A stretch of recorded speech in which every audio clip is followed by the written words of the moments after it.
Зухвале вбивство під Києвом. Невідомий кілер із засідки випустив кілька автоматних черг в автомобіль Адама Осмаєва та Аміни Окуєвої. Це сталося рівно рік тому, 30 жовтня 2017-го. Замах забрав життя Аміни, її ж чоловік отримав поранення. За весь цей час слідство в цій справі не просунулось ані на крок. Які версії розглядає поліція, що про трагедію думають близькі родини та чи є у вбивстві російський слід, дізнавалися наші журналісти. Вона не боялася смерті і, як і в бою, завжди лізла вперед, іноді навіть трохи гаряче. Саме такою Аміну Окуєву запам'ятав її бойовий товариш, начальник штабу полку Київ Сергій Шаповал. Вони воювали разом на сході країни протягом 2 років, пройшовши за цей час найгарячіші точки Донбасу. Звістку про те, що Аміни не стало, Сергій отримав від дружини. Спочатку був шок, але з другого боку,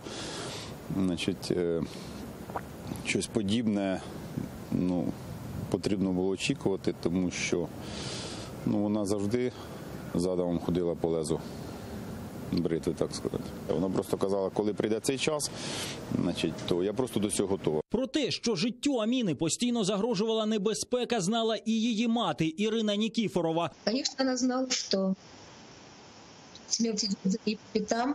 Вона, як істинно віруюча мусульманка, жила в соответствии со своими глубокими убеждениями и верой во Всевышнего, знала, что свой срок она примет достойно смерть, и так она ее приняла. Життя активістки Майдану, бійця батальйонів «Київ» та «Золоті ворота», однієї з засновників батальйону імені Джохара Дудаєва, дружини Адама Осмаєва і невтомного борця за свободу не тільки українського, а й чеченського народів, не могло бути безпечним. Саме тому і мати Аміни, і її бойовий побратим впевнені, розстріл родини був замовлений професіоналам. Це була дуже спланована акція, достатньо професійно, і по ушкодженням автомобіля, і по тому, як загинула Аміна, тому що я був на похоронах, був в морзі, то стріляли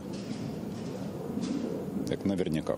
Життя українського патріота та добровольця Аміни Окуєвої обірвалося на цьому самому місці в селищі Глеваха на Київщині. Куля, що потрапила їй в голову, не залишила жодних шансів на життя. Поліція, що взялася за розслідування зухвалого вбивства по гарячих слідах, зачепилася за 2 основні версії – російський або чеченський слід. Через особисту неприязнь до родини Окуєвої та Осмаєва, лідера Кремля Володимира Путіна та його маріонетки Рамзана Кадирова. Та за рік, що минув, поліція так і не назвала прізвищ ані вбивці, ані замовників Аміни Окуєвої. Навіть попри особистий контроль розслідування з боку керівництва Національної поліції, а також пильного нагляду міністра внутрішніх справ Арсена Авакова, речник поліції Київщини Микола Жукович впевнений, справа непроста і її розслідування не закінчиться найближчим часом. А от щодо мотивів, які зараз відпрацьовують слідчі, то серед версій розглядають 2. Одна версія – це замовне вбивство осіб, які могли, скажімо так, вплинути на фінансовий характер. Тобто мається на увазі, що Аміна із своїм чоловіком взяли десь гроші і відповідні за ці грошей саме скоєно вбивство. Інше те, що у них в батальйоні там виникли зміна керівництва, то, можливо, і з цим теж пов'язано. Оці 2 основні версії зараз поліція розглядає.